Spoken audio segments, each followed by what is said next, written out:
Hello and welcome to our investor update for April. I'm Lisa Kaplan, Head of Financial Advice at Nutmeg. My team and I have been busy helping customers prepare for the tax year end. You should actually receive this on Friday the 5th of April, which is the very last day of the tax year. If you still want to use your ISA allowance, our lovely customer service team are there waiting to help you and will be there in fact until midnight tonight. So it's not too late to use your allowance. If you want to, it will be too late tomorrow. I'm here with Shaun Port, our Chief Investment Officer, to talk about what's been happening this month. Hello, Shaun. Hi, Lisa. How did the markets perform in March? Yes, Lisa, I think markets perform fairly well. So if you look at economic factors, fundamental factors, there really wasn't any backward moves in the US-China talks around trade, which is good news. On the economic front, actually, the news from Europe was particularly bad. Germany's looking in quite a poor state at the moment. Manufacturing output falling at the fastest rates in 2012. On the US front, looking a bit stronger, and also some good signs in China that the stimulus is starting to come through and lift the Chinese economy. So that's reasonable news on the economic front, but the big news really was around central banks. So the US Federal Reserve was actually talking about no interest rate hikes in 2019, which is a big shift. If you go back 6 months ago, analysts were predicting a 1% hike in interest rates through 2019 for actual increases.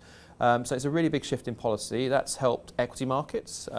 Global stock markets rose just over 1%. But also bond markets. So US government bonds returned almost 2%, so outpacing equities. So generally a pretty positive month, but particularly for bonds rather than equities. So now we're in April, and the 29th of March, Brexit Day, has come and gone, and we're still in the EU. What effect has all the political posturing that's been going on around Brexit had on the markets? Yeah, so obviously there's a lot going on in markets around the noise coming out of Westminster, but it's important to bear in mind that financial prices, investors are always thinking about the different scenarios that could affect UK assets like the pound and UK equities, and really the prices now reflect all those different probabilities, whether that's the chance of a no-deal hard Brexit, whether that's the chance of a customs union or potentially no Brexit whatsoever. And through March, the pound fell, given what's been going on in Westminster, by almost 2% against the dollar. And that gave UK equities a big lift, particularly companies with high overseas sales. So FTSE 100, large companies in the UK, returned almost over 3%, which makes the UK one of the best performing equity markets in the developed world in March. So it's not always bad news for UK equities. Now, what happens next, I think it's going to be really interesting. We still think the risk of a no-deal hard Brexit is still pretty low. And on the other side, the chance of no Brexit whatsoever, or a customs union, very soft Brexit, are actually rising. So that would be very bullish for the pound, very bullish for domestic UK stocks in particular. So these probabilities are still moving around, but we think the case is moving much more towards the positive side, where you get a softer Brexit, than the negative side, which is a no-deal, more disruption Brexit. In this context, how have the Nutmeg fully managed portfolios been doing?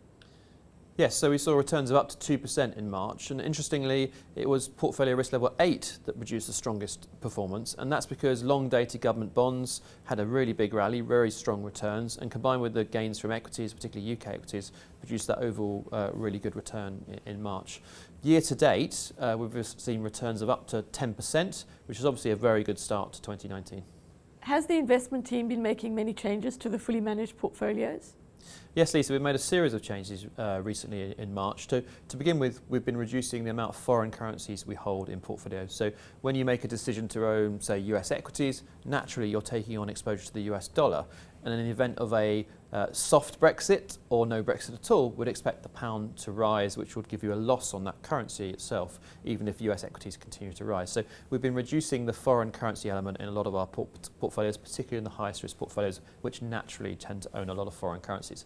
Also, we've been increasing our exposure to UK domestically focused companies, smaller companies in the UK, at the expense of larger companies, because we believe that once we get some kind of deal, we'd expect UK domestic companies to do better, particularly as the UK economy starts to pick up. And finally, in quite a lot of portfolios, we've added emerging market bonds, where you get a good yield at the expense of holding some US and emerging market equities. So slightly lower risk, but you do get a good yield from owning those bonds.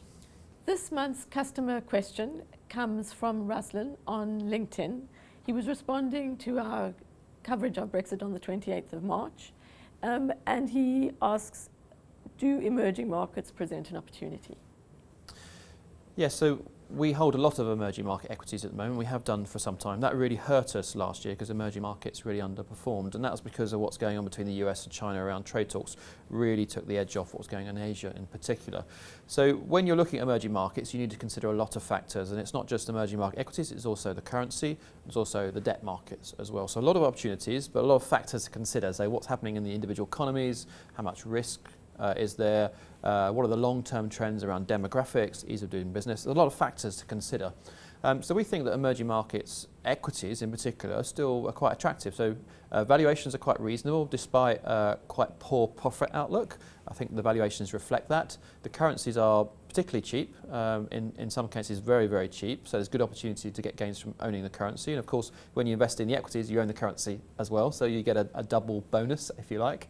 And also the bond markets as well. So yields are still giving you a yield of over 4% in hard currency emerging market debt like US dollars.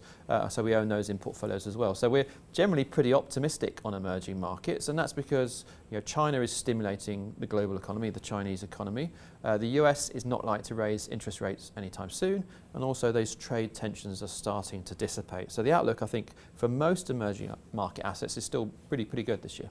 Thanks, Shaun. Thanks, Lisa. And thank you for watching the Investor Update.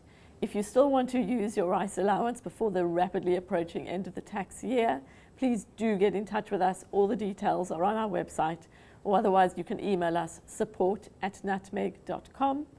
If you'd like some advice about next tax year end, please do get in touch and the advice team will be able to help you.